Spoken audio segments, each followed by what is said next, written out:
ప్రార్థన. మహాపరిశుద్ధుడు అయిన తండ్రి, ఈ పునరుద్ధాన దినాన నీ బిడ్డలమైన మమ్మల్ని అందరినీ కృపతో జ్ఞాపకం చేసుకున్న అపారమైన నీ ప్రేమ, దయ, కనికరం కొరకై కృతజ్ఞతాస్తుతులు చెల్లిస్తున్నాను నాయన.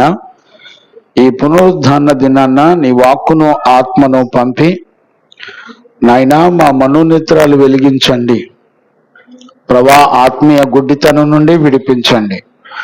నీ శక్తి కలిగిన వాక్కును, మా ఆత్మలను రక్షించుటకు శక్తి కలిగిన వాక్కును సాత్వికముతో అంగీకరించే మనస్సును మీరు మాకు దయచేసి, మేము ప్రతిష్ఠితులైన అపోస్తుల దగ్గర మేమే సంగతులైతే నేర్చుకుంటూ వస్తున్నామో వాటన్నిటిలో కూడా నీ ఆత్మను మాకు అనుగ్రహించి విశ్వాసం ఉంచి మేము కూడా అట్టి అమూల్యమైన విశ్వాసము గలవారమై నడిపించబడినట్లుగా కృప దయచేయండి. నీ చిత్తములో ఉన్న బిడ్డలందరినీ నడిపించినందుకు స్తోత్రాలు. పాటల ద్వారా, ఆరాధన ద్వారా, ఉపదేశం ద్వారా, ప్రార్థన ద్వారా, దిద్దుబాటు ద్వారా మమ్మల్ని అందరినీ పవిత్రులుగా చేయండి. మహిమగల నీ రాకడ కొరకు మమ్మల్ని సిద్ధపరిచినందుకు స్తోత్రాలు. ఈ పరిచర్యలకు విరోధంగా పోరాడుతున్న శత్రువును సిగ్గుపరిచి, సమస్త వాయుమండలపు శక్తులన్నిటినీ కూడా మీరు సిగ్గుపరిచి, మీరు మా పక్షమయ్యుండి నైనా వినగలిగిన హృదయమును వినగలిగిన చెవులను, గ్రహించగలిగిన హృదయమును, నిన్ను చూడగలిగిన మా కన్నులను వెలిగించి మమ్మల్ని అందరినీ పవిత్రులుగా చేసి మహిమగల నీ రాకడ కొరకు మమ్మల్ని అందరినీ మీరు సిద్ధపరిచినందుకు కృతజ్ఞతాస్తుతులు చెల్లిస్తూ వింటున్న బిడ్డలందరూ గ్రహించుకొని శత్రువుని జయించుటకు కృపదయ చేసినందుకు స్తోత్రాలు చెల్లిస్తూ నీ వాక్కును ఆత్మను పంపి పవిత్రపరిచి పరిశుద్ధ బలలో ఈ మాసంలో కూడా చేయవేయడానికి కృపనిచ్చినందుకు స్తోత్రాలు చెల్లిస్తూ యేసు నామంలో అడిగి పొంది ఉన్నాము తండ్రి, ఆమేన్. ప్రార్థన ఆలకించి అడిగినవన్నీ పొందుకునే భాగ్యం ఇచ్చి నడిపించిన యేసయ్యకు స్తోత్రము చేయదమో. స్తోత్రం, స్తోత్రం, స్తోత్రం, స్తోత్రం, స్తోత్రం, స్తోత్రం. తండ్రి, కుమార, పరిశుద్ధాత్మ దేవునికి స్తోత్రము చేయదమో. స్తోత్రం, స్తోత్రం, స్తోత్రం, స్తోత్రం, స్తోత్రం, స్తోత్రం. ఆమేన్. చక్కగా ఇక్కడ బలిపీఠం మీద రాయబడిన వాక్యం మాత్రం చదువుకొని ప్రార్థన చేసుకోండి. ఎందుకంటే ఈ విషయాలన్నీ ఆయనే కేర్ తీసుకుంటాడు. ఇక్కడ మన అందరం గమనించాల్సింది ఏంటంటే,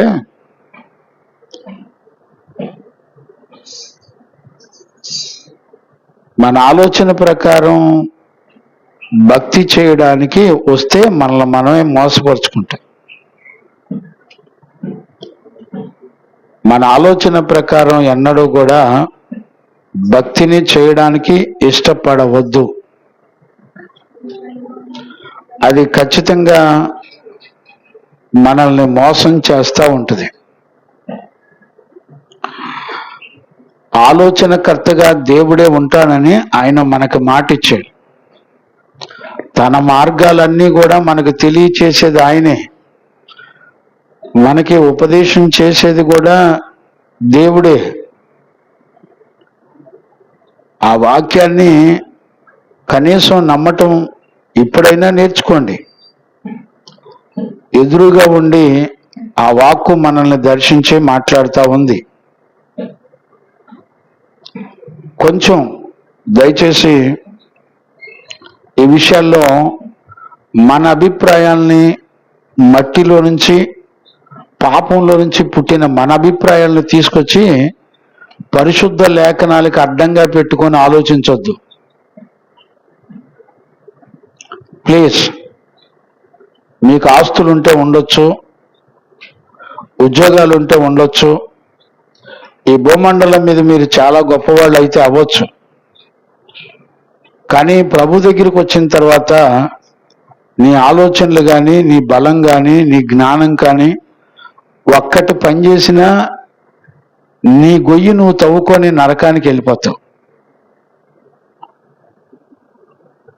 మనం నేర్చుకునే పత్రిక చిన్న పత్రిక కాదు. మొదటి యోహాను పత్రిక ఎప్పుడు కూడా మన బ్రతుకులో మనం వెలుగా చీకట చెప్పేస్తుంది. మరలా శబ్దాన్ని జాగ్రత్తగా వినండి. మనం వెలుగా చీకట ఖచ్చితంగా చెప్తుంది. మనం విశ్వాసులమా అవిశ్వాసులమా ఖచ్చితంగా చెప్తుంది. మనం ఏమై ఉన్నామో ఆయన రాకడలో దేవుని పిల్లలుగా ఉంటున్నామా అపవాది పిల్లలుగా ఉంటున్నామని ఖచ్చితంగా తేల్చి చెప్పేటువంటి పత్రిక ఈ పత్రిక. మరి వినేటప్పుడు మీరు ఎంత సరదాగా వింటున్నారో నాకు తెలీదు. నాకు తెలిసి సీరియస్నెస్ పిల్లల్లో చూడడం చాలా అరుదుగా ఉంది. ఆ రోజుల్లో దైవజనులు నన్ను ఎందుకు ప్రేమించారో తెలుసా అండి? వాక్యం వింటూ ఉండగానే కన్నీళ్లతో దేవుని పాదాలు పట్టుకొని బ్రతులాడుకునేవాళ్ళం, ఈ యోగ్యత మాకు లేదయ్యా కృపనిమ్మని. ఇవాళ చెబుతూ ఉంటే చూస్తూ ఉంటే తల తిప్పుతూ ఉంటే ఎవడిష్టం వచ్చిన ఆలోచనలు వాళ్ళయి. ప్రతి ఆలోచన క్రీస్తునకు లోబడి తీరాలి. ఎవరి కోసమండి ఇవన్నీ? రాబోయే ఉగ్రత తప్పించుకోవడానికి. అందుకని ఆయన అంటాడు, నేనే ఉపదేశం చేస్తాను మీకు, మీరు నడవలసిన మార్గాలన్నీ కూడా నేనే మీకు బోధిస్తాను, మీకు చక్కగా ఆలోచనకర్తగా ఉండి నడిపిస్తాను. ఇవన్నీ చేసే దేవుడే, మనం చేసేది ఏం లేదు. ఈ శుద్ధీకరణ కోటాల్లో 3 దినాలు దేవుడు మనతో మాట్లాడుతూ వచ్చాడు. మరి ఎంతమందికి హృదయాలకి అర్థమవుతుందో నాకు తెలియదు.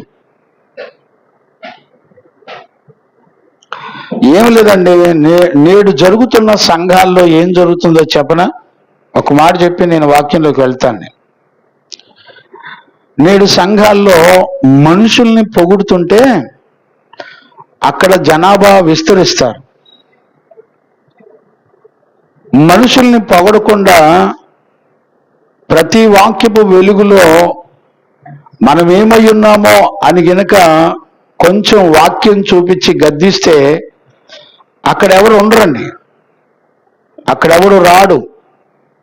వీళ్ళకేం కావాలంటే మనుషుల్ని గణపరిచి మనుషుల్ని ఆరాధించేటువంటి సంఘాలు కావాలి. వెలుగుదూత దేవునికి చెందవలసిన మహిమని మనుషులకు ఆపాదించుకునేటట్టు చేసి, ఏ సంఘాల్లో అయితే మనుషుల్ని సంతోష పెడతారో, అమ్మగారు అయ్యగారు అనుకుంటా గారెలు బూరెలు పెడతారో అక్కడ సంఘం విస్తరిస్తుంది. గమనించారండి?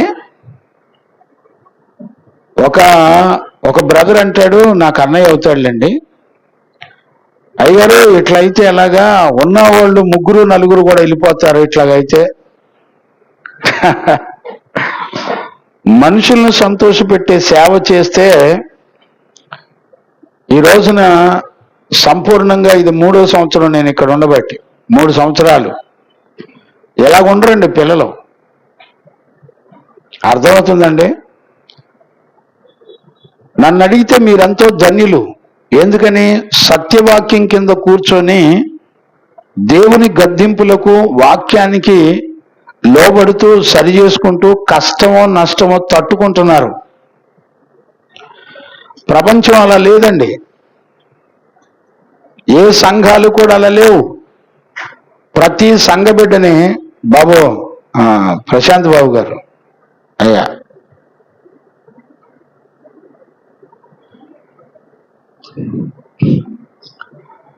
ప్రతి సంఘ పిల్లల్ని పొగిడితే తప్ప, గణపరిచి చక్కటి గీతాలు మనుషుల పేరు మీద చక్కటి పాటలు పాడితే తప్ప ఎవడూ సంఘాలకు రావటంలా. ఈ రోజున ఫాల్స్ కన్వర్షన్ అండి, అబద్ధపు కన్వర్షన్స్. ఈ రోజున ఆసక్తిగా వస్తున్నారు, మంచిదే, దేవుని సన్నిధికి ఆసక్తిగానే వస్తున్నారు. అమ్మో నరకం నుండి తప్పించుకోవాలని వాళ్ళు చక్కగా బైబిల్ చదువుకుంటున్నారు, ప్రార్థనకు రావాలని వస్తున్నారు. కానీ రహస్యం ఏంటంటే దేవుడు కోరుకున్న పరిశుద్ధతను ఎవడో గుర్తుపెట్టుకోవట్లా. ఆయన తనతో సమానంగా ఎదగకపోతే దేవుని రాజ్యం లేదని ఎవరికి ఆలోచన ఉన్నట్లా. నరకానికి భయపడుతున్నట్టుగా నటిస్తున్నారు, కానీ నరకం నుండి విడిపించే పరిశుద్ధతను నేర్చుకునే వాళ్ళు ఎవరు లేరు. నరకం నుండి తప్పించే దేవుని నీతిని నేర్చుకునే వాళ్ళు ఎవరు లేరు. ప్రభుదాస్ అయ్యా, ఏం చూస్తున్నా?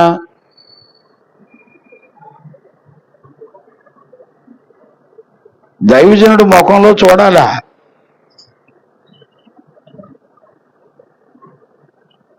ఏం లేదండి, మీ ఒళ్ళు శరీరం అంతా లోకానికి అలవాటు అయ్యి దానికి బద్దులై కూర్చుంటారు అంతే.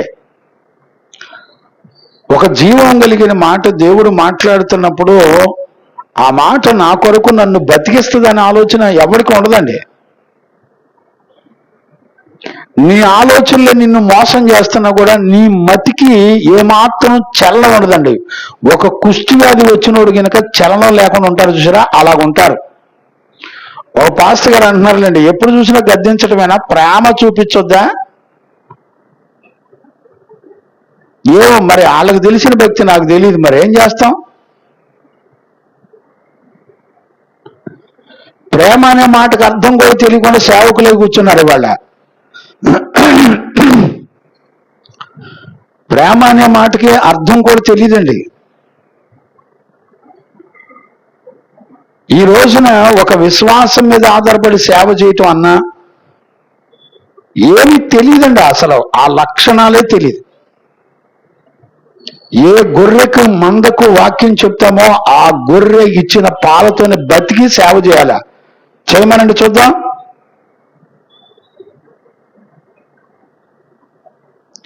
ఈరోజు చాలా లోతైన విషయాలు దేవుడు మాట్లాడుతున్నప్పుడు నేను నా దేహం భరించుకోవడం కూడా చాలా కష్టమైపోయింది. ఈరోజు నా వల్ల కాదా.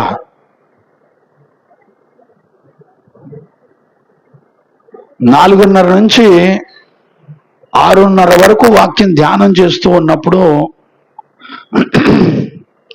అసలు యోహాను ద్వారా ఈ పత్రికను రాసి మనకి నేర్పకపోతే జ్ఞానం మన బ్రతుకులో ఎంత నష్టం కలుగుతుందో భయం పడుతుంది. మరి మీ హృదయాలు ఎలాగుంటున్నాయో నాకు తెలియదు. మీ కొరకు ఎవరి కొరకు నేను సాక్ష్యం ఇవ్వగలనో కూడా నాకు తెలియదు.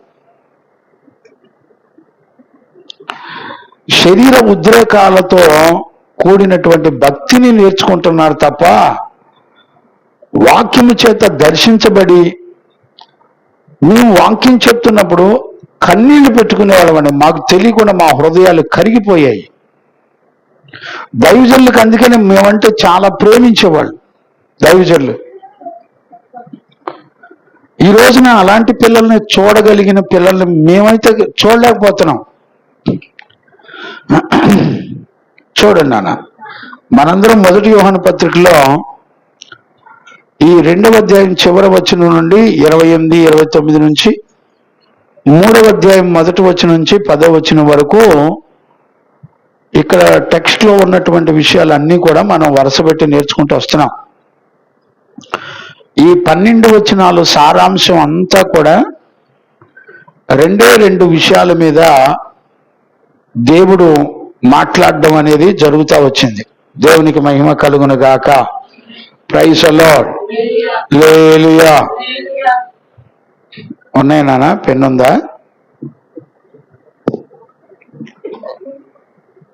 ఇసాక్ గారు పెన్ను కూడా లేకుండా పాపం వారు పెన్సిల్తో రాస్తున్నారు అనుకుంటా. రెడ్ పెన్ ఉంది, దొరికిందా? ఈయన పాపం గురువు గారికి పాపం ఏం అనలేకపోతున్నాం. రైట్, జాగ్రత్తగా వినండి, చదవండి నాన్న. ఈ 1 యోహాను పత్రికలో 2వ అధ్యాయం ముగింపులో ఉన్నాం మనం. ఈ ముగింపు చివరి 2 వచనాలు మనందరం నేర్చుకుంటూ వచ్చాం. ఈ 3వ అధ్యాయం 1 నుంచి 10 వచనాల వరకు ఇవన్నీ చూస్తే 12 వచనాలు చూస్తే ఇందులో మనకు అర్థమయ్యేది ఏంటంటే అతి ప్రాముఖ్యమైన 2 విషయాలు మాట్లాడుతున్నట్టుగా మనం చూడొచ్చు. ఆ 2 విషయాలు ఏంటంటే పవిత్రమైన జీవితాన్ని, పరిశుద్ధ జీవితాన్ని కలిగి ఉండాలని మనకు చెప్పడాన్ని చూస్తున్నాం. రెండవది ఏంటంటే పాపము లేని జీవితం చేయాలి. ఈ రెండు విషయాలు మనం చూడగలుగుతున్నాం. ఒకటి పరిశుద్ధ జీవితం, రెండవది పాపం లేని జీవితం. ఈ రెండు పాయింట్స్ అంటే ఒకటేమో పాజిటివ్, ఒకటేమో నెగిటివ్. ఒకటేమో చెయ్యొద్దు, పాపం చెయ్యొద్దు, ఒకటేమో పరిశుద్ధ జీవితం చెయ్యాలి. మరలా చెప్తున్నాను, జాగ్రత్తగా అర్థం చేసుకోండి. 28వ వచనం నుండి 3వ అధ్యాయం 10వ వచనం వరకు 12 వచనాల్లో ఉన్నటువంటి విషయాలన్నీ అతి ప్రాముఖ్యమైనది ఏముందంటే, ఒకటి పవిత్రమైన జీవితం లేదా పరిశుద్ధ జీవితం చేయమని, రెండవది పాపము లేని జీవితం మనం చేయాలి. పాపం చేయకూడదు, పరిశుద్ధ జీవితం చేయాలి. ఒకటి పాజిటివ్, ఒకటి నెగిటివ్. ఈ రెండు ప్రాముఖ్యమైనటువంటి విషయాలు ఉన్నాయి. ఈ రెండు ప్రాముఖ్యమైన విషయాలు దేని కొరకంటే రెండు విషయాల కొరకు. ఒకటి ప్రభు యొక్క రాకడ కొరకు ఎదురు చూడడం, ఆయన మరలా రాబోతున్నాడు రెండవసారి. ఆయన రాకడలో మనం ఎలాంటి జీవితం చేయాలి, పరిశుద్ధులముగా ఆయన రాకడను ఎదుర్కోవాలి. ఇక్కడ రెండు ప్రాముఖ్యమైన విషయాలు చెప్తూ, ఈ రెండు దేని కొరకంటే, ఒకటి మొదటి రాకడలో యేసు ప్రభు వచ్చిన ఉద్దేశం, రెండవ రాకడలో ఆయన రాబోతున్నటువంటి ఉద్దేశం. ఈ 4 విషయాలు ఇక్కడ చాలా చాలా ప్రాముఖ్యమైనటువంటి విషయాలు ఇవి. మన హృదయానికి ఎలా అర్థమవుతుందో నాకు తెలియదు. చూడండి, మొదటి రాకడలో ఆయన వచ్చినప్పుడు మనలో ఉన్న పాపాన్ని తొలగించి ఆయన తన నీతిని, పరిశుద్ధతను, ఆయన గుణలక్షణాలు మనకిచ్చాడు. ఇప్పుడు రెండవ రాకడ రాబోతున్నాడు. వచ్చినప్పుడు మనం ఏం చేయాలంటే, ఆయన మనకిచ్చిన పరిశుద్ధతను కాపాడుకుంటూ, ఆయన మనకిచ్చిన నీతిని కాపాడుకుంటూ ప్రభు యొక్క రాకడ కొరకు సిద్ధపడాలి. ఇవి ఉద్దేశాలు. ఇందులో ఉన్నటువంటి పూర్తి సంపూర్ణమైన విషయం ఏదైనా ఉందంటే ఇవన్నాయి.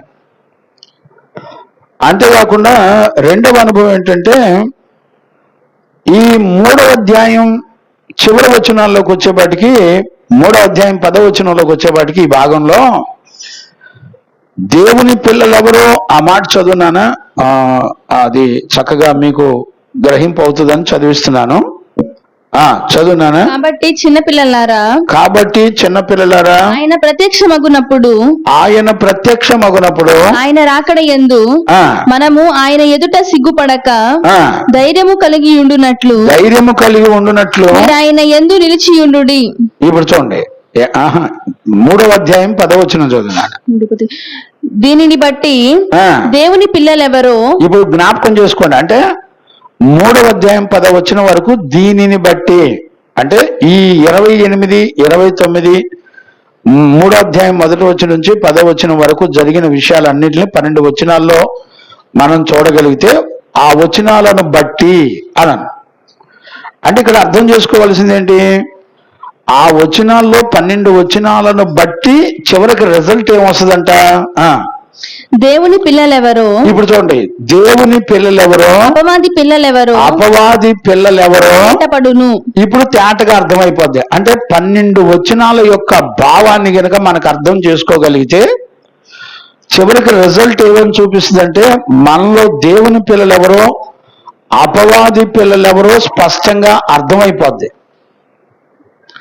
అంటే ఇప్పుడు చూడండి, యోహాను ద్వారా 12 వచనాలు మనతో మాట్లాడకపోతే మనం దేవుని పిల్లలం ఎవరో, అపవాది పిల్లలం ఎవరో తెలియదండి. మరలా చెప్తున్నాడు, చాలా జాగ్రత్తగా జ్ఞానంగా అర్థం చేసుకోండి.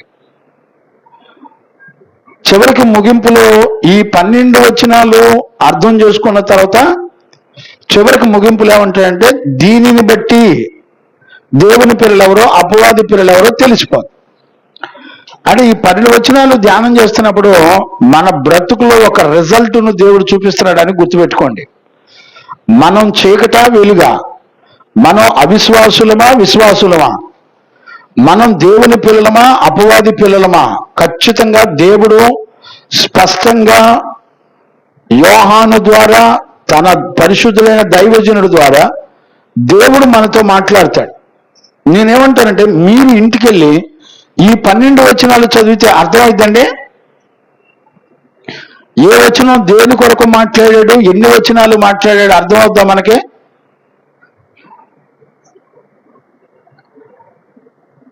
ఈ రోజున దేవుని వాక్యం అర్థం కాకపోయినా ఇవాళ మన బ్రతుకులో ఆస్తులు, ఉద్యోగాలు, అందం, చందం, విలువలు, ఘనతలు, మనుషులు, గొప్పలు, వీటి కొరకు వాళ్ళ జీవితం మొత్తం అప్పగించుకొని బ్రతుకుతున్నారా? ఎస్ఆగయ్య గారు వింటున్నారయ్యా?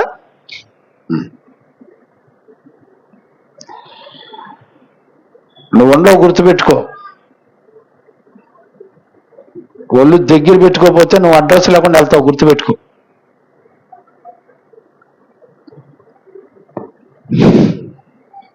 దేవునికి మహిమ కలుగునుగాక.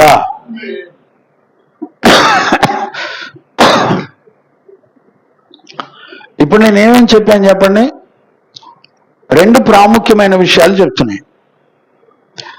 2 ప్రాముఖ్యమైన విషయాలు ఏంటి? ఒకటి, పరిశుద్ధ జీవితం చేయాలి. రెండవది, పాపము చేయకూడదు. అంటే ఒకటి మైనస్, ఒకటి ప్లస్, లేదా ఒకటి నెగిటివ్, రెండవది పాజిటివ్. గమనించారా? లేకపోతే చెయ్యొద్దు, పాపం చెయ్యొద్దు, పరిశుద్ధ జీవితం చెయ్యాలి. ఈ 2 ఎందుకు చెప్తున్నాడు అనంటే, 2 రాకడల కొరకు. ఒకటి, మొదటి రాకడ జరిగిపోయింది, ఇప్పుడు 2వ రాకడలో మనం ఎలా ఉండాలి. ఈ 2 ఉద్దేశాలు. ముగింపులోకి వచ్చేవాడికి ఏం చెప్తున్నాడు? వీటిని బట్టి, ఈ 12 వచనాలను బట్టి మనకేం చెప్తున్నాడంటే, దేవుని పిల్లలు ఎవరు అపవాది పిల్లలు ఎవరో చెప్తున్నాడు. అంటే ఈ 12 వచనాల యొక్క వివరణ కనుక మనకు అర్థం కాకపోతే ఇప్పుడు మన పరిస్థితులు ఏంటి? చదవండి. నేను 28 నుంచి కొన్ని ప్రాముఖ్యమైనటువంటి విషయాలు ఉన్నాయి. మళ్ళీ ఒకసారి నేను వాటిని జ్ఞాపకం చేయాలని ఆశపడుతున్నాను. చూడండి, చదువున్నాను. కాబట్టి చిన్నపిల్లలారా, ఇక్కడ మనం ఈ వచనాలన్నీ చదువుతున్నప్పుడు 3వ అధ్యాయం 10వ వచనం వరకు చదువుతున్నప్పుడు ప్రతి పదానికి ముందర చిన్నపిల్లలారా, నా చిన్నపిల్లలారా, చిన్నపిల్లలారా, నా పిల్లలారా అనే భాషని మనం ఎక్కువ సార్లు చూస్తాం. ఏ వచనంలో చూసినా ఆ పదాలు ఎక్కువగా కనపడతాయి. ఆయన ప్రత్యక్షమగునప్పుడు ఆయన రాకడ యందు. ఇప్పుడు చూడండి, అంటే ఆయన రాకడను గురించినటువంటి విషయాలలో అతి ప్రాముఖ్యమైనది. ఇక్కడ మనకి మనసులో ఉండవలసినటువంటి విలువ ఏంటంటే, ఆయన రాకడ ఒకటి ఉంది. ఆయన రాకడ కొరకు మనందరం సిద్ధపడాలి. ఇప్పుడు యోహాను ఈ మాట పరిశుద్ధాత్ముడు రాపిస్తున్నప్పుడు, ఇప్పుడు యోహాను తన జీవితంలో రాకడ కొరకు సిద్ధపడిన అనుభవాన్ని కలిగి ఉన్నాడు యోహాను. ఇప్పుడు వాక్యం ప్రకటిస్తున్న నేనైనా ఆ రాకడ యొక్క ప్రత్యక్షతను నేను కూడా కలిగి ఉండాలి. రాకడకి సిద్ధపడే హృదయం నాకు లేకుండా నేను ప్రసంగాలు చేసిన నేనైనా చచ్చిన తర్వాత నరకంలో ఉంటామే, వేరే ఆక్షన్స్ ఏమి లేవు ఇక్కడ. అంటే ఇవాళ మనకు అర్థం కావాల్సింది ఏంటి? మనందరం కూడా ప్రభువుని ఎదుర్కోవడానికి సిద్ధపడవలసినటువంటి సమయం ఆసన్నమైంది. రాకడ మనసులో ఉంటే తప్ప పరిశుద్ధ జీవితం చేయలేరు. రాకడ మనసులో ఉంటే తప్ప, ఎందుకంటే ఏ గడియలో ఆయన వస్తాడో తెలీదు. ఏ రోజు ఆయన తన సంఘాన్ని సిద్ధపరిచిన దాన్ని తీసుకొని వెళతానికి వస్తాడో తెలీదు. మనం రెండవ రాకడలో రెండు ప్రత్యక్షతలు ఉంటాయి, బహిరంగ రాకడ, అదృశ్య రాకడ. ఇప్పుడు అదృశ్య రాకడ సంఘాన్ని తీసుకొని వెళ్ళడానికి ఆయన రాబోతున్నాడు. ప్రజలందరూ చూస్తుండగా అంతిమ తీర్పుల కొరకు ఆయన మరలా ప్రత్యక్షం కాబోతున్నాడు. ఈ విషయాలు మన హృదయంలో ఖచ్చితంగా పెట్టుకోవాలి. ఎవరైతే రక్షించబడ్డారో, ఎవరైతే పాపాలు విడిచిపెట్టి దేవుని దగ్గరికి వచ్చారో, మేము దేవుని పిల్లలమని ఎవరైతే చెప్పుకుంటున్నారో వాళ్ళ జీవితంలో ఇప్పుడు కనబడవలసింది ఏంటంటే రాకడకు సిద్ధపడాలి. ఇప్పుడు యోహానుకు ఆ ప్రత్యక్షత ఉంది. కొత్త నిబంధన అపోస్తులు కానీ, కొత్త నిబంధన పరిచర్యలలో కానీ, కొత్త నిబంధన సంఘాల్లో కానీ నువ్వు ఏ పత్రిక తీసుకున్నా, లేకపోతే 4 సువార్తల్లో చూసినా, 4 సువార్తల్లో కూడా ఏముందో తెలిసిన రాకడ గురించి అధ్యాయాలే చెప్పాడు యేసుప్రభు. ఎందుకు నూతన నిబంధనలో రాకడ గురించినటువంటి సంగతులు ఎందుకు అంత ప్రత్యేకమైనవి అంటే, రాకడ అనేది మన బ్రతుకులు, మనం దేవుని పిల్లలుగా బ్రతుకుతున్నామా లేకపోతే అపవాది పిల్లలుగా బ్రతుకుతున్నామా తేల్చి చూపించగలిగేది. ఈ రక్త మాంసాల్లో బ్రతికుండగానే ఇవన్నీ కూడా మనలను మనమే పరీక్షించుకొని విమర్శించుకొని చూసుకోవాలి.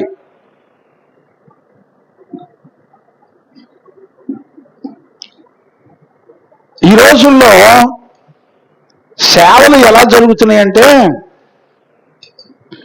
నమ్ముతున్నారు, విశ్వసిస్తున్నారు, రక్షించబడుతున్నారు, దేవుని దగ్గరికి వస్తున్నారు, బాగానే ఉంది. దేవుని దగ్గరికి వచ్చిన తర్వాత నేను కూడా అనేకులకు సువార్త ప్రకటించాలి, అనేక మంది రక్షించాలి, మంచిదే, ఆలోచన చాలా మంచిది.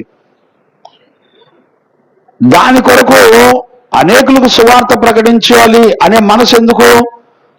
ఎందుకంటే ప్రజలందరూ నరకంలోకి వెళ్ళిపోతున్నారు కాబట్టి వాళ్ళందరినీ ఏ విధము చేతనైనా సువార్త చెప్పి ఆ నరకమును తప్పించాలనే ఆశతోనే ఏ సేవకులైనా బయలుదేరతారు. బయలుదేరిన తర్వాత సువార్త ప్రకటించేటప్పుడు వాళ్ళు నరకం నుండి తప్పించుకోవాలనే మంచి మనస్సాక్షే. ఈ సువార్త చెప్పడం వలన అనేక మంది పాతాళం నుంచి విడిపించబడతారనే మంచి మనస్సాక్షే, తప్పులేదు దానిలో. కానీ దేవుని యొక్క వాక్యం ఏం చెబుతుందంటే, ముందల మనలను మనం పరీక్షించుకోవాలి. ఏం పరీక్షించుకోవాలి? రాకడ కొరకు ముందల నేను సిద్ధపడుతున్నానా లేదా? రాకడ కొరకు సిద్ధపడాలంటే ఏం కావాలని దేవుడు మాట్లాడుతున్నాడంటే పరిశుద్ధ జీవితం కావాలి. రెండవది, నువ్వేం చెయ్యొద్దు అంటే పాపం చెయ్యొద్దు. దేవుడు కోరుకునేది ఇవే. ఇవాళ సంఘము సేవలు ఎలా తయారైనవి అంటే, వాక్యానికి భిన్నమైన దుర్బోధల చేత ఇవాళ వాళ్ళు ప్రకటించేవాడు పరిశుద్ధత కలిగి ఉన్నా లేకపోయినా, ప్రకటించేవాడికి రక్షణ మారు మనసు ఉన్నా లేకపోయినా, సువార్త ప్రకటించడానికి వాళ్ళ ఆస్తులు వాళ్ళకు కలిగినవన్నీ నష్టపరుచుకున్నా, ఎన్ని చేసినా ఎవరి మట్టుకు వాళ్ళు పరీక్షించుకునే వాళ్ళు లేరు. ఎందుకని? సువార్త ప్రకటించడం మంచిదే కానీ సువార్త ప్రకటించడానికి కావలసిన యోగ్యత, అర్హత కావాలి. ఇప్పుడు అపోస్తులుడైన యోహాను ప్రకటిస్తున్నప్పుడు, ఇప్పుడు యోహాను రాకడ ప్రత్యక్షతలను అన్ని విషయాలలో సిద్ధపడుతూ అనేకులను సిద్ధపరచడాన్ని మనం చూడవచ్చు. ఇప్పుడు రాకడ గురించి సిద్ధపడుతూ అనేకులను సిద్ధపరచడం అంటే అర్థం ఏంటి? పాపం చేయకూడదు, పరిశుద్ధ జీవితం చేయాలి. ఈ కాన్సెప్ట్ వాళ్ళు ప్రతిరోజు ప్రతి సెకండ్ కలిగి ఉండి వాళ్ళు ప్రభు యొక్క రాకడ కొరకు సిద్ధపడుతూ నడిపించబడ్డారు. వాళ్ళు అనేకుల్ని సిద్ధపరిచారు. నేనేమంటానంటే, వాళ్ళు వెలుగై ఉండి అనేకుల్లో ఉన్న చీకటిని తరిమేవారిగా ఉన్నారు. ఈ రోజున ఎలాగున్నారు తెలిసిన? సువార్త ప్రకటించడానికి వాళ్ళ బ్రతుకుల్లో పరిశుద్ధత లేకపోయినా వాక్యాన్ని కలిపి చెరుపుతూ మనుషుల చేత కల్పించబడిన దుర్బోధలను ప్రజలకు బోధిస్తూ తమ్మును తాము పరీక్షించుకోకపోయినా ఈరోజు ఏం చేస్తున్నారంటే విమర్శించుకోకపోయినా తమ్మును తాము ప్రభువుని ఎదుర్కోవడానికి సిద్ధపడే లక్షణాలు లేకపోయినా వాళ్ళ రక్తమాంసాల్లో పాప నియమాలతో వడ్డీలు చీటీలు వ్యాపారాలు అంటే సేవకులండి వాళ్ళ ఆస్తులు. నేనంటాను మన యాత్రికులం పరదేశులం అన్నప్పుడు ఒక దైవజనుడు వెళ్ళి ఆస్తులు పాస్తులు కొనుక్కోవడం ఏంటి? ఆదిమ అపోస్తులు చూపించారండి అలాంటి జీవితం. దైవజనుల పేరు మీద పిల్లల పేరు మీద కుటుంబాల పేరు మీద ఆస్తులు పాస్తులు సంపాదించుకొని బ్రతికే కాలం అండి ఇది. చెప్పండి. అందుకని అపోస్తులు ఇంటింట ఎక్కడ పడితే అక్కడ పరిచర్యను ప్రారంభించారు. ఏ సువార్త ప్రకటిస్తున్నప్పుడు ఎవరైతే అయ్యా మా ఇల్లుంది రండి అని పిలిచి అక్కడ సంఘాన్ని కట్టారు. ప్రభుదాస్, నువ్వు రక్షించబడి అనేకులు రక్షించబడ్డానికి నీ ఇల్లును ఒక మందిరంగా మార్చగలవా? ప్రాణం పోయినా మార్చవు. కొడుక్కి కూతురుకు రాసేయడానికి సిద్ధపడతావు. పనికి మాలిన మందండి మందలం. క్షయమైపోయే నాశనానికి అప్పగించుకునే వాటి కొరకే త్యాగాలు చేస్తారు తప్ప నీతి నిమిత్తమై ఒక్క రూపాయి ఖర్చు పెట్టడానికి ప్రాణం ఒప్పదండి. దేవుని ఎదుట నమ్మకస్తులుగా బ్రతికే జీవితాలు ఎవరికి మా కంట్లో కనబడతలేదండి. మేము జీతాలు తీసుకున్నప్పుడు ఆన్ ది స్పాట్ లో దేవునికి ఇవ్వాల్సినవి కృతజ్ఞత కలిగి 10 కంటే ఎక్కువ 15%, 20%. నేను సేవలోకి వచ్చిన తర్వాత కూడా 40% వరకు ఇచ్చేవాడు, 30-40% ఇచ్చేవాడు. మళ్ళీ నాకు వెనక ముందు ఏమీ లేవు చూడండి, ఉన్నవన్నీ విడిచిపెట్టి, వెండి లేవు, బంగారం లేవు, ఆస్తులు లేవు, ఫిక్స్డ్ డిపాజిట్ లేవు, బ్యాంక్ బ్యాలెన్స్ లేవు. వాక్యం చెప్పిన తర్వాత సంఘ పిల్లలు 10 రూపాయలు కానుకేస్తే అది తిని నేటి వరకు సేవ చేస్తున్నాను నేను. అండి, ఆదిమ అపోస్తులు ఏం మాదిరి చూపించారు? వాళ్ళకు రాకడ ప్రత్యక్షత తెలుసు గనక వాళ్ళు ఎక్కడా కూడా చరస్థిరాస్తులు ఎక్కడ కూడా వాళ్ళ కొరకు సంపాదించుకోవాలా. పిల్లలు ఇచ్చిన కానుకలతో ఆస్తులు సంపాదించుకొని బతకలా సేవకులు. మరి వాళ్ళ సంఘం సేవ చేస్తున్న ప్రతి దైవజుడు కోట్ల రూపాయల ఆస్తులు వస్తున్నాయి. ఎక్కడి నుంచి వస్తున్నాయి? ఈ రోజున సేవకుల్లో ఏ మనసు ఉందంటే దేవుడు నాకిచ్చాడు అంటున్నారు, కానీ నీకిచ్చాడు కాదు. క్రైస్తవుడు ఇతరుల కొరకు బ్రతకాలి. ఆపదలో ఉన్నాడంటే ఒక్క రూపాయి, శ్రమలో ఉన్నాడంటే ఒక బంగారం ఒక ఉంగరం అమ్మి అయ్యా శ్రమలో ఉన్నవాడికి ఇదిగో 5,000 10,000 అనేవాడు ఉన్నాడంటే ఇతరుల కొరకు బ్రతికి జీవించేవాడు అవలేడు. ప్రతిష్ఠించుకొని సేవకు అప్పగించుకున్న సేవకుల్లో పరిశుద్ధులు అపోస్తుల దగ్గర పెరిగిన సేవకులు ముందల వాళ్ళకు కలిగినవన్నీ ఇతరులకు పంచిపెట్టి బ్రతికారు. కొత్త నిబంధన పరిచర్యలు ఏమన్నాయో తెలిసినా? కొత్త నిబంధన పరిచర్యలో నీ దైవజనులో ఏ పోరాటాలు ఉన్నాయో, ఏ త్యాగాలు ఉన్నాయో, ఏ వైరాగ్యం ఉందో అవే గుణ లక్షణాలు మీరు కూడా కలిగి ఉండాలి.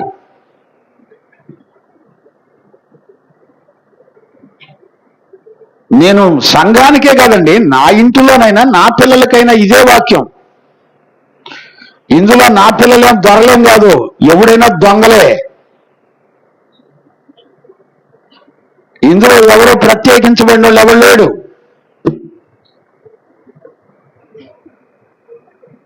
గుర్తుపెట్టుకోండి, రాకడను దృష్టిలో పెట్టుకొని మనం ఆ 12 వచనాల ముగింపులో దేవుని పిల్లలెవరు అపవాది పిల్లలెవరో తెలిసిపోద్ది. చదువునాను. ఈ రోజున సువార్త ప్రకటించే కాపరికి ఈ రోజున వడ్డీలు చీటీల్లో మునిగిపోయి అప్పుల్లో మునిగిపోయి సేవ చేస్తున్నారు. అప్పులు వడ్డీలు చీటీలు కట్టేవాడికి దేవుని రాజ్యం లేదు. ఈ రోజు ప్రభువు అక్కడ వస్తే ఏంటి పరిస్థితి? నీ సేవకుడు ఎలా బ్రతుకుతున్నాడు, నువ్వెలా బ్రతుకుతున్నావు? అప్పు లేని జీవితం చేయడానికి సేవకులకి ఎవరికి తీరిక లేదండి. అప్పు లేని జీవితం నేర్పడానికి సంఘంలో పిల్లలు ఎవరికి మనసు పనిచేయట్లే. దేవునికి మహిమ కలుగునుగాక. Praise the Lord. హల్లెలూయా. అందుకని ఈ రోజుల్లో మనం చూస్తున్నప్పుడు అంతా ఫాల్స్ కన్వర్షనేనండి. దేవుడు కోరుకున్న పరిశుద్ధతను పక్కన పెట్టేసి మేము సేవ చేయాలి, మేము సేవ చేయాలి, మేము సేవ చేయాలి. సేవ చేసేవాడికి ఏ అర్హత ఉండాలో చూసేవాడు ఎవరు లేడు. ఆలోచించేవాళ్ళు, బైబిల్ చదివేవాళ్ళు కూడా లేరు. దేవునికి మహిమ కలుగునుగాక. Praise the lord. ఈ రోజున ఎలాగుందంటే మంచి మనం మీల్స్ చేసే టేబుల్ మీద దీని ఏమంటాం, బాత్రూమ్ లో వాష్ చేసుకున్న మగ్గు తీసుకొచ్చి పెట్టి మంచినీళ్ళు తాగమని ఎవడన్నా ఎత్తాడండి? మనం భోజనం చేసే టేబుల్ మీద మంచి ఆహార పదార్థాలన్నీ సిద్ధపరిచి మంచినీళ్ళు ఇమ్మని అడిగితే పోయి బాత్రూమ్ లో మగ్గు తీసుకొచ్చి మంచినీళ్ళు పోసి తాగు అని అంటాడు ఎవడన్నా? ఇవాళ సేవకులు అలాంటి సేవలు చేస్తున్నారు. ఇవాళ అదే సేవ చేసేవాడు పరిశుద్ధత, ప్రభు రాకడ కొరకు సిద్ధపడాలనే మనసు ఉన్నా లేకపోయినా వాడు వాక్యాన్ని విరోధంగా మనుషుల చేత కల్పించబడిన పద్ధతులు అనుసరించే సంఘాలకు నేర్పుతున్న మా పాస్టర్ గారు మంచోడు అంటున్నారు అంతే. ఇక అదేమంటే మా అమ్మగారు మంచోళ్ళు అంటున్నారు. మరి గారులు బూరులు యాడ్ నుంచి వచ్చినాయో నాకు అర్థం కావట్లేదు. యేసు ప్రభుని ఎక్కడన్నా గారు అన్నారండి? ఎక్కడన్నా? గుర్తుపెట్టుకోండి పిల్లలారా, రాకడ కొరకు సిద్ధపడే పిల్లలు ఎప్పుడు కూడా వాళ్ళు దేవుని పిల్లలు అనబడతారు. ఇప్పుడు అలాంటి దేవుని పిల్లలకే ఈ వాక్యం చెప్పబడి రాస్తా ఉంది. వాక్యం దేవునికి మహిమ కలుగునుగాక. Praise the lord. ఇప్పుడు చూడండి, ఈ రాకడ విషయాలు నేను 4 వాక్యాలు ఇక్కడే నేను చూపిస్తాను. ఏ టెన్స్ లో ఏ వాక్యం రాయబడి ఉందో మనం చూడాలి. ఇక్కడ ఈ అబ్జర్వేషన్ కనుక మనకు రాకపోతే మన ఆలోచనకు అందవు. చదవండి. యోహానుని దేవుడు దర్శించి రాయించినప్పుడు 4 విషయాలు మనం ఇక్కడ చూడొచ్చు. 28వ వచనం చదువున్నాను, 2వ అధ్యాయం 28. ఇప్పుడు చదివాం కదా. ఇప్పుడు చూడండి, ఈ వచనం ఏ టెన్స్ లో ఉందో చెప్పండి. ఫ్యూచర్ టెన్సా, ప్రజెంట్ టెన్సా, పాస్ట్ టెన్సా? ఈ వచనం ఏ టెన్స్ లో ఉంది చూడండి. 4 రాకడ గురించినటువంటి విషయాలు నేను చూపిస్తాను. ఈ 4 రాకడ విషయాలు ఏ టెన్స్ లో ఏ వచనాలు ఎందులో ఉన్నాయో మీరు చెప్పాలి. ఇప్పుడు చదవన్నానా? 1 యోహాను పత్రిక 2వ అధ్యాయం 28వ వచనం చదవన్నానా? కాబట్టి చిన్నపిల్లలారా ఆయన ప్రత్యక్షమగునప్పుడు, ఇప్పుడు చూడండి, ఆయన ప్రత్యక్షమగునప్పుడు, ఆయన రాకడ యందు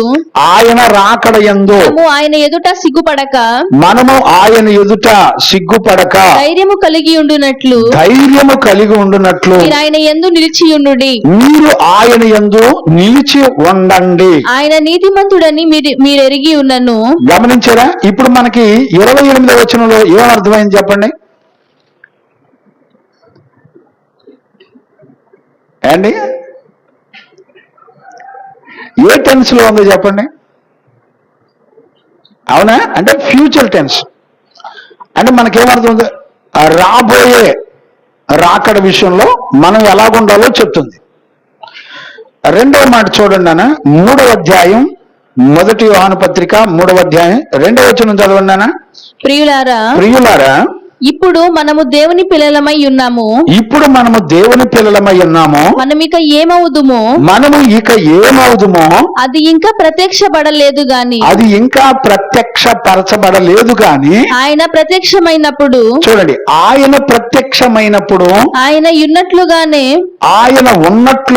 ఆయనను చూతుము గనుక ఆయనను పోలి ఉందుము అని ఎరిగి ఉందుము. ఇది ఏ టెన్స్ లో ఉంది?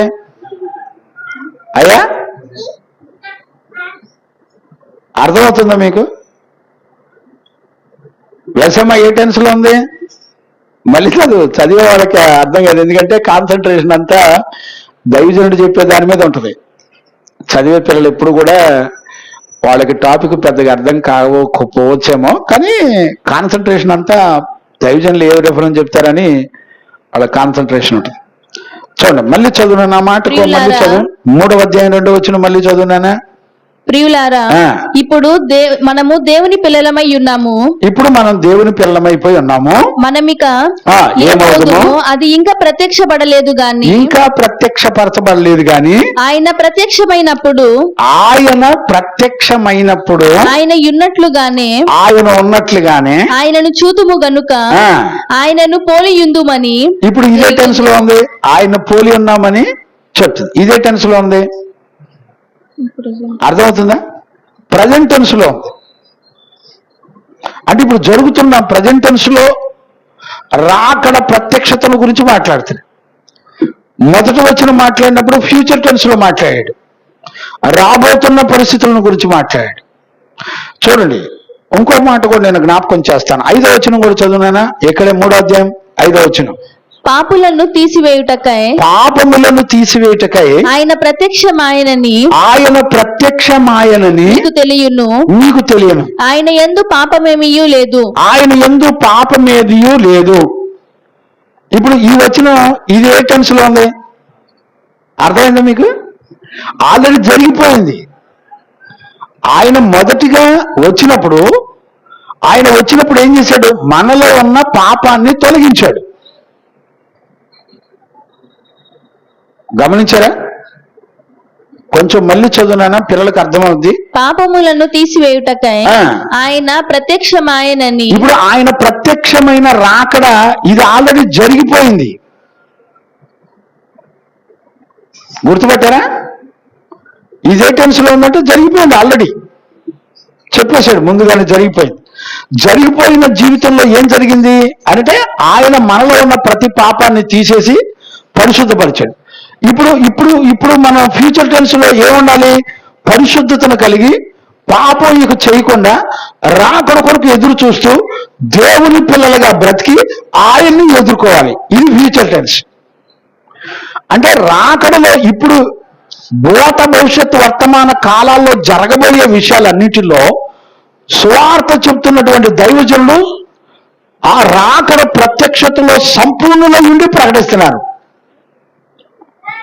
ఈ రోజున అలాంటి సంపూర్ణత కలిగిన వాళ్ళు ఈ జీవన సంబంధమైన విషయాల్లో వాళ్ళు ఎక్కడ చిక్కుకోవాలా? జాగ్రత్తగా అర్థం చేసుకోండి. వాళ్ళు ఎక్కడ కూడా చిక్కుకోవాలా?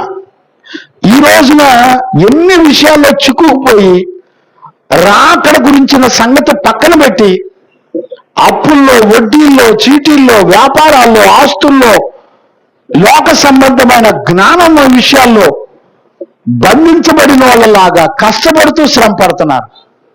ఏమండి, నేనేమంటానంటే మన బ్రతుకులో రాకడ ప్రత్యక్షతను గురించినటువంటి భయం లేకపోతే పరిశుద్ధ జీవితం చేయలేమండి.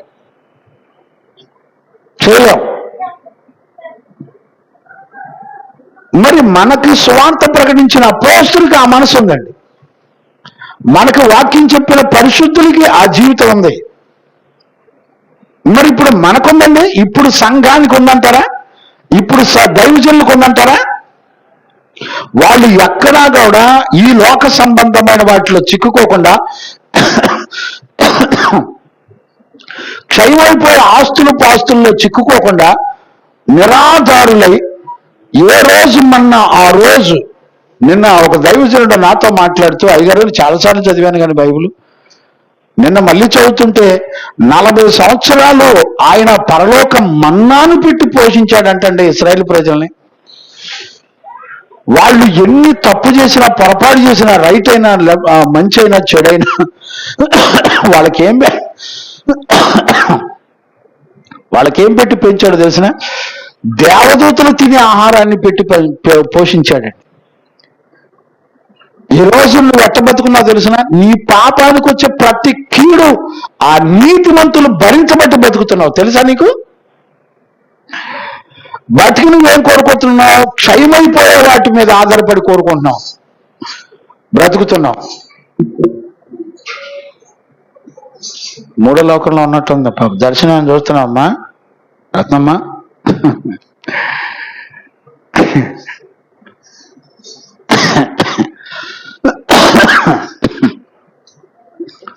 దేవునికి మహిమ కలుగును గాక. Praise the lord. ఈ పునరుద్ధాన దినాన్న నిజంగా చెప్తున్నానండి, నేను ఈరోజు ధ్యానం చేస్తున్నప్పుడు నేను దేవుని ఎదుట చాలా చాలా భయపడిపోయానండి.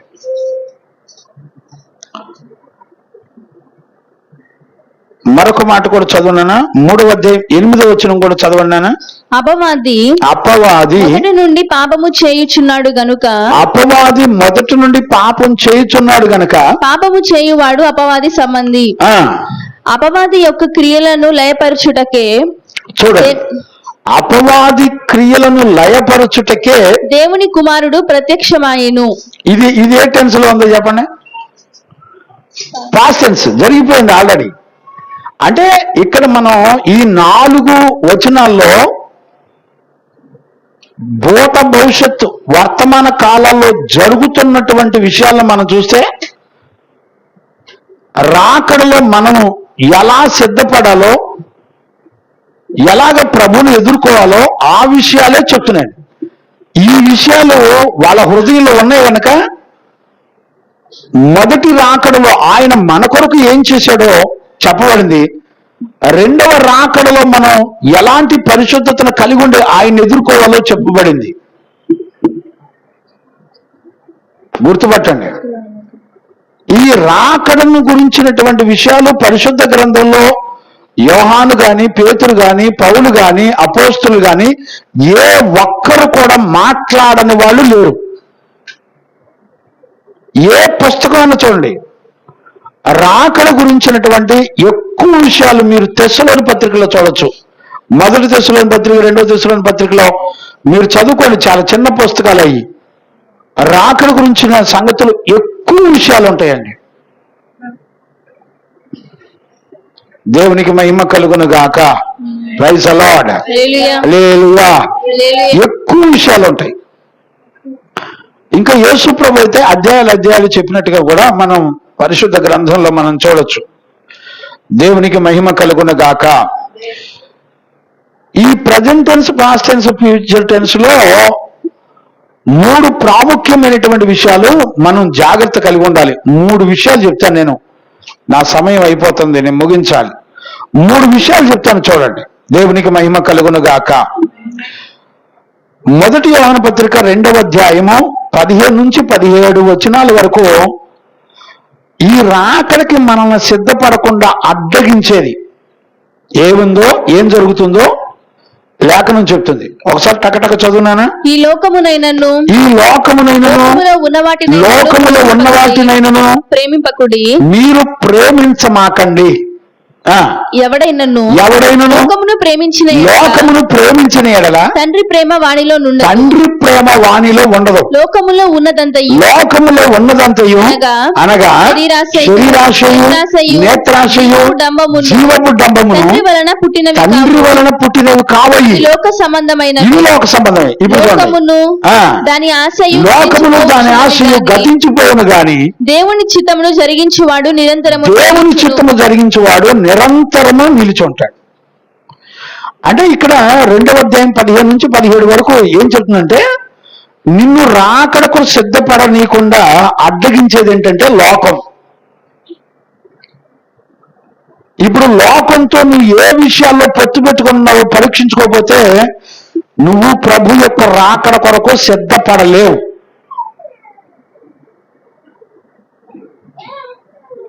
మూడు విషయాలు అడ్డుపడుతున్నాయి ప్రభువుని ఎదుర్కోనీయకుండా, సిద్ధపడనీయకుండా నిన్ను ఆటంకపరిచేది. మొట్టమొదట ఆయన చెప్పింది ఏంటంటే, యోహాను 2వ అధ్యాయంలో 15 నుంచి 17 వరకు చెప్పిన మాటలు ఏంటంటే, నువ్వు లోకంతో పొత్తు పెట్టుకోవద్దు. లోక పద్ధతులు ఎవరిలో ఉంటే వాడు ప్రభు రాకడకు సిద్ధపడలేడు. ప్రభు రాకడకు నువ్వు సిద్ధపడకుండా నిన్ను అడ్డగించేది ఏంటంటే లోక ఆశలో, లోక ప్రవర్తన. రెండవది,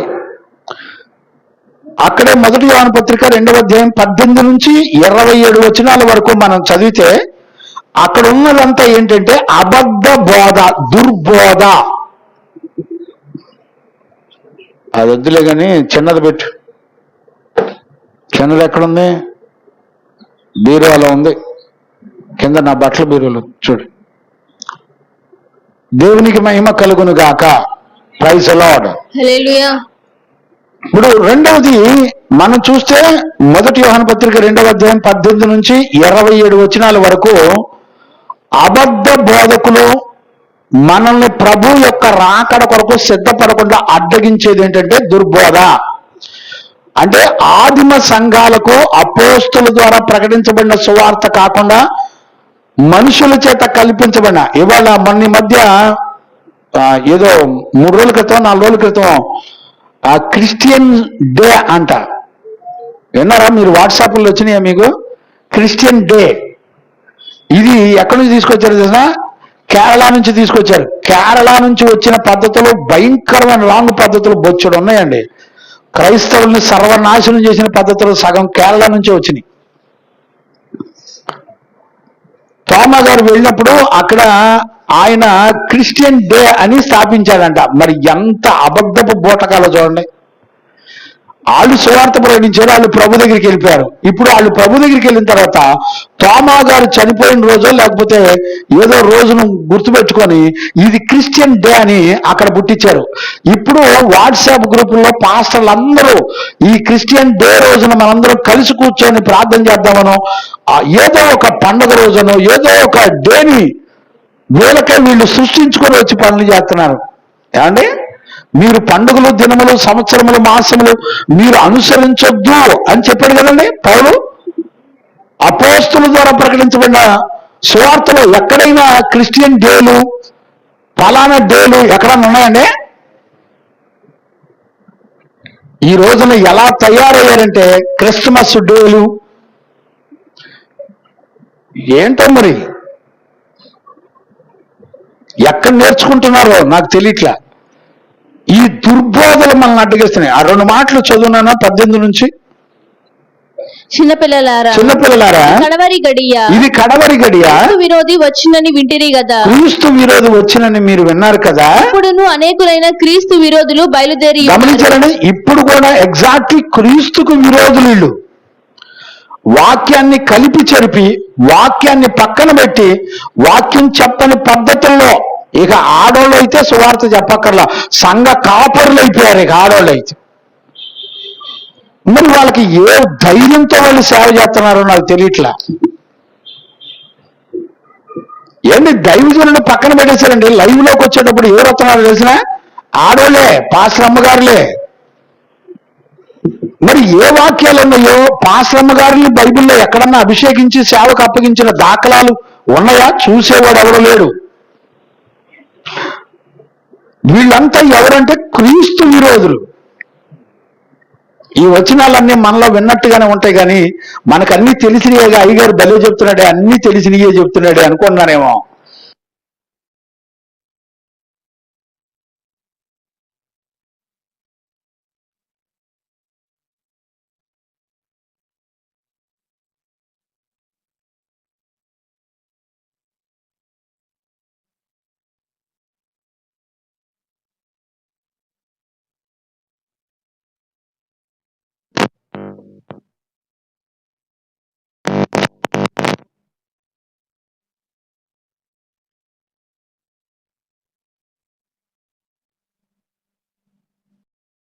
అర్థం చేసుకునే వాళ్ళు ఎవరు లేరు,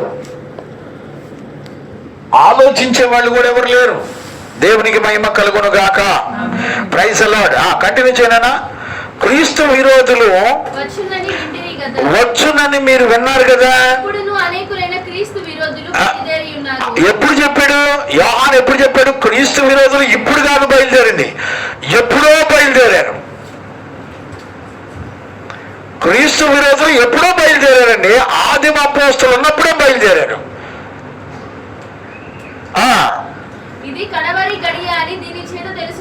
ఇప్పుడు చూడండి, వీళ్ళందరూ బయలుదేరారంటే కడవరి గడియ, ఇక యుగాంతానికి సమీపంగా ఉంది. ప్రభు యొక్క రాకడ అతి సమీపంగా ఉంది. ఇది కడవరి గడియ. కడవరి గడియలో ప్రభు యొక్క రాకడ కొరకు మనం సిద్ధపడినటువంటి వాళ్ళగా ఉండాలి. చదువునానా, వాళ్ళందరూ కూడా సంఘంలో నుంచి బయలుదేరారు.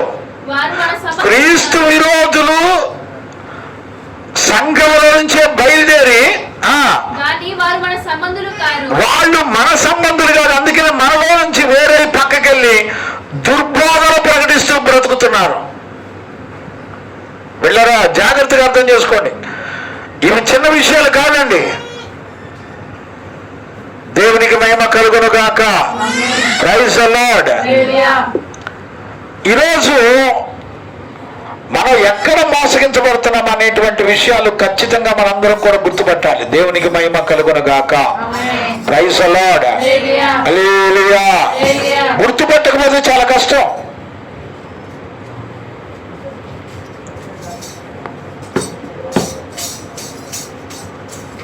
దేవునికి మహిమ కలుగును గాక. Praise the Lord. చూడండి, అక్కడ ఇంకొంచెం చదువున్నాను, 2 మాటలు. వారు మన సంబంధులైతే వారు మనతో కూడా నిలిచి ఉందరు. అయితే వాళ్ళందరూ కూడా మనకు సంబంధించిన వాళ్ళు కాదు. వాళ్ళు బయటికి కనపడుతున్నారు.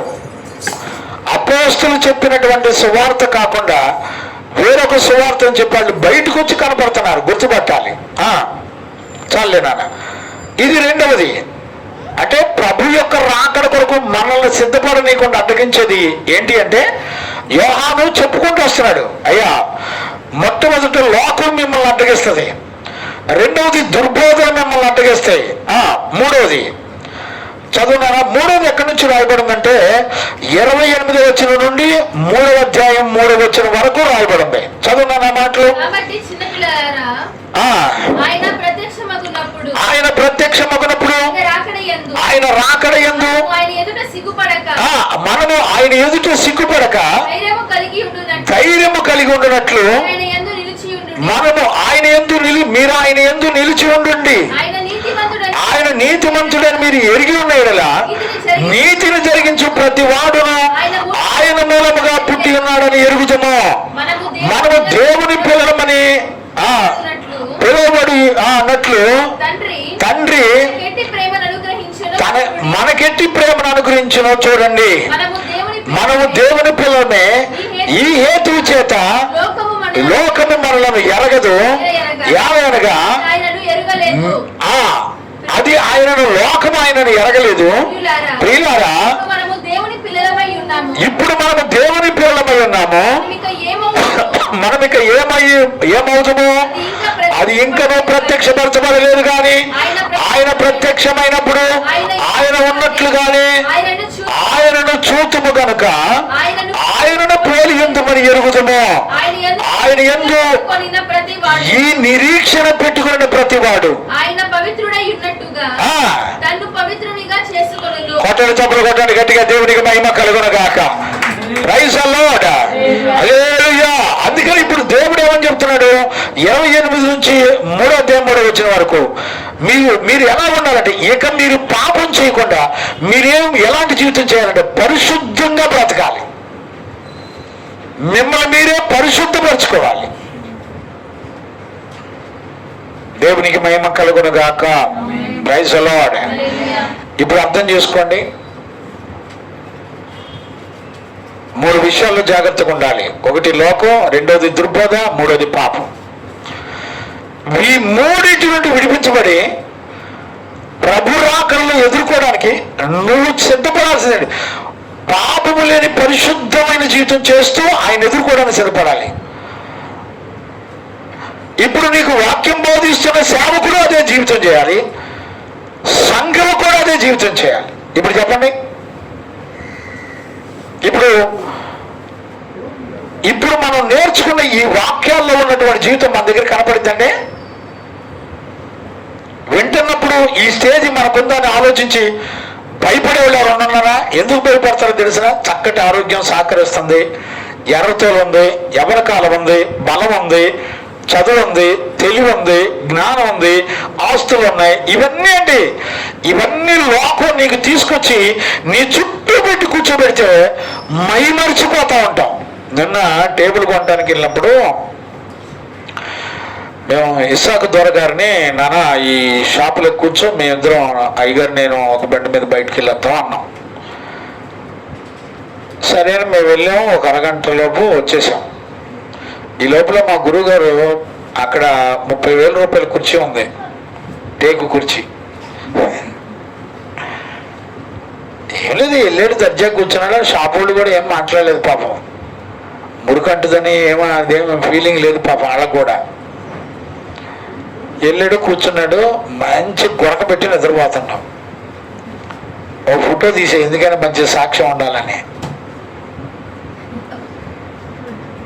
సర్లేని మేమంతా వెళ్ళిన తర్వాత సరే కాసేపు వదిలేశాను. వెళ్ళిన ఇంకో 10 నిమిషాలు కూడా వదిలేసాను. అయినా దొరగారు మంచి దర్శనం చూస్తున్నట్టున్నాడు. ఇక బయటికి రాలా, ఇక వచ్చేటట్టు లేడని నేనే లేపా. లేపిన తర్వాత దాన్ని వివరిస్తున్నాడు. దీన్ని తను నిద్రపుచ్చినటువంటి సోఫాను వివరిస్తున్నాడు. అయ్యగారు అది ఎంత తెలుసా, 35,000 అంట. ఏమి లేదు, కూర్చుంటే ఎక్కడికి వెళ్ళిపోయింది తెలుసా, చల్లగా అసలు ఏమి లేదు అయ్యగారు, మెత్తగా అసలు ఏమి లేదు అయ్యగారు, ఎట్ట వాడితే అట్ట నిద్ర వస్తుంది తప్ప అసలు ఇంకోటి కూర్చోరావట్లేదు అయ్యగారు. అవునా నాన్న, అవునా, వెరీ గుడ్ నాన్న, ఈ షాప్లోనే కూర్చోలేదు అంతేనా గురుగారు? ఇంకా నాకు చెప్పడం రాలా. ఇసాక్ బ్రదర్ గారిని కూటమి అయిపోయిన తర్వాత అడగండి, 35,000 రూపాయలు.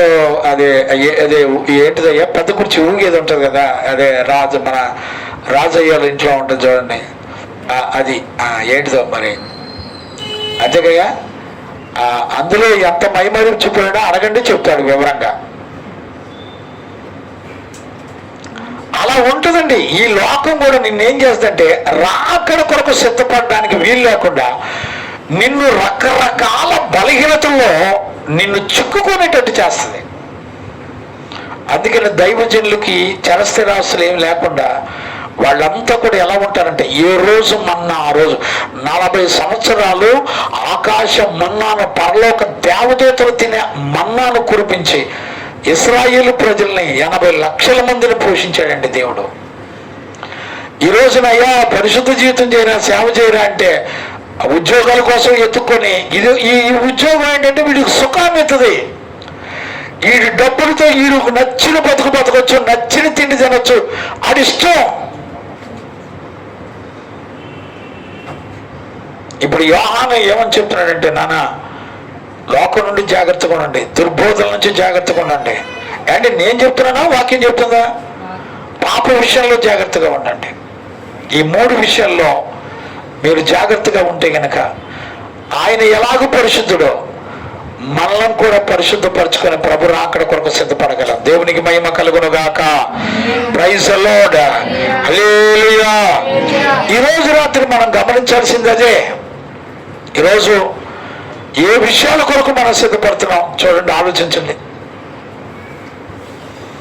ఆయన రాకడ ప్రత్యక్షత, భూత భవిష్యత్తు వర్తమాన కాలంలో ఆయన వచ్చినప్పుడు సంగతి, వచ్చి ఆయన ఏం చేశాడనే సంగతి, నెక్స్ట్ రాకడలో మనం ఎలా సిద్ధపడాలనే సంగతి, అపోస్తలులకు సువార్త ప్రకటించిన ప్రతి దైవజనుడికి బైబిల్లో ఉన్నటువంటి ప్రతి పరిశుద్ధుడికి, సంఘాలకి ఈ విషయం తెలిసిపోయింది. మరి వాళ్ళ యోహాను ద్వారా ఈరోజు మనకు కూడా సంగతులు అర్థమవుతున్నాయి. దేవునికి మహిమ కలుగును గాక. Praise the lord. ఈరోజు నీ ప్రకటన లేకపోతే మనం దేవుని పిల్లలమా, అపవాది పిల్లలమా ఎవరు తెలుసుకుంటారు? ముగింపులో మనం ఏమైపోతామో మనకేం తెలుస్తుంది? అందుకని పునరుద్ధాన దినాన ఒక తండ్రిగా నేను మిమ్మల్ని అందరినీ బతిలాడు కోరుకున్నది అదేనండి. తక్కువ అంచనా ఎద్దు చెప్తున్నాను. ప్రభు రాకడ ఎప్పుడు జరుగుద్దో, మన పోకడ ఎప్పుడు ఉంటుందో తెలియదు. చూడండి, ఆ సీఎం మన జగన్ కారు కింద ఆ కార్యకర్తను నెట్టిపారేసి ఆడు టైర్ కింద పడినా బతికినోడిని హాస్పిటల్ తీసుకెళ్తా రాజకీయం కోసం చంపేశారండి అండి. చూడండి ఎంత పచ్చి దారుణం. నువ్వు బ్రతుకుతానన్న ఈ లోకం నిన్ను బ్రతకనివ్వదండి, చంపేస్తుంది చెప్తున్నాను. బతుకుండి అధ్యాత్మం ఇచ్చేద్దాం అని అనుకున్నారేమో, ఇవన్నీ చెల్లవు. నువ్వు చేద్దాం అనుకున్న ఏమి జరగవు. కొద్ది కాలం నిన్ను ఊరిస్తుంది అపవాది. నువ్వు అనుకున్నది జరుగుతుంది చూడని తీసుకెళ్ళి ఊరిచి తీసుకెళ్ళి తప్పును పడేస్తే యుగ యుగాలు 6 నగ్గిల్లో పోయి కూర్చుంటాం.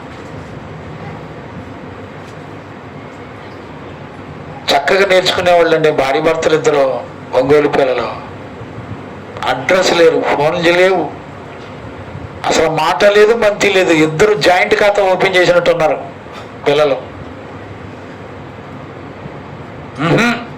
మాట్లాడతలా? అవును, మాట్లాడాల్సిన అవసరం ఏముందండి? యవ్వన బలం ఉంది, కావలసిన కొవ్వు ఉంది, బాధే ఉంది.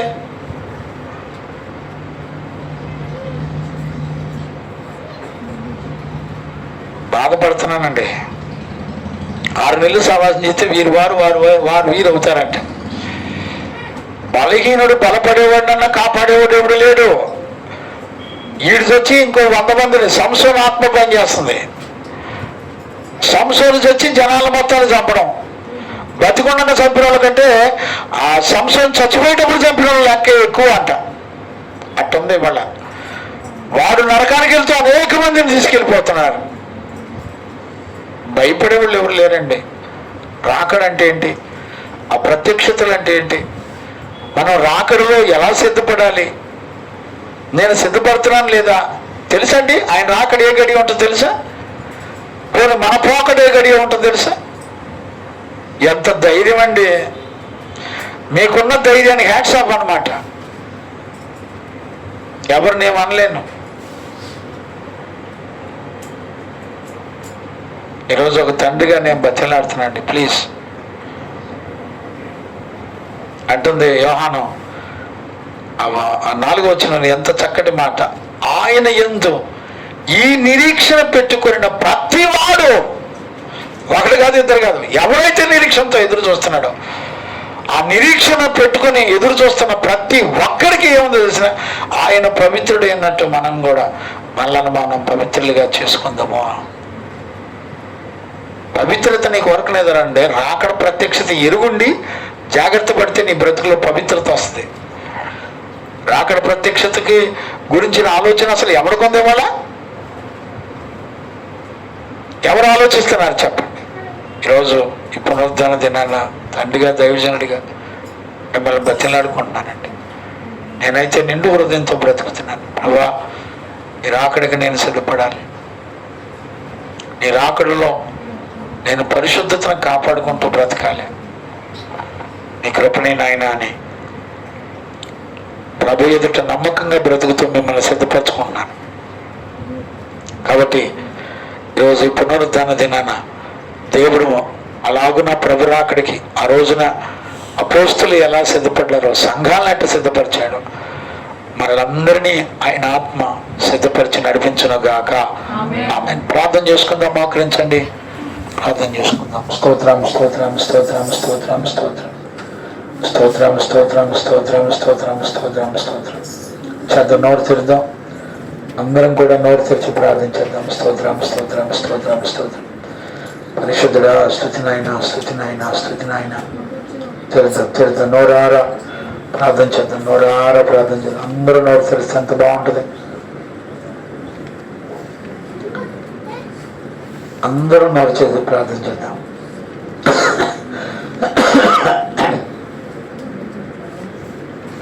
Praise lord, praise lord, praise lord. స్తోత్రం స్తోత్రం స్తోత్రం.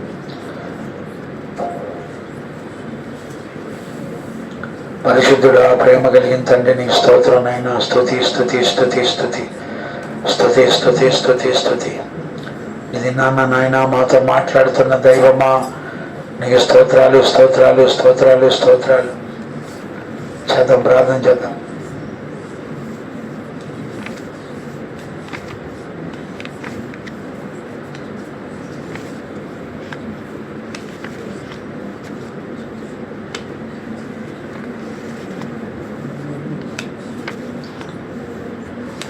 చేద్దాం నాన్న, ఎవరు మౌనం ఉండదు.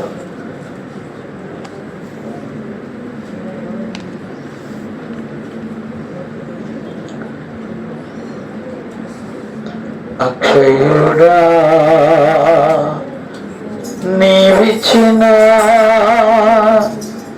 నీ ఆత్మతో నిన్నెదుర్కొందును అతి త్వరలో.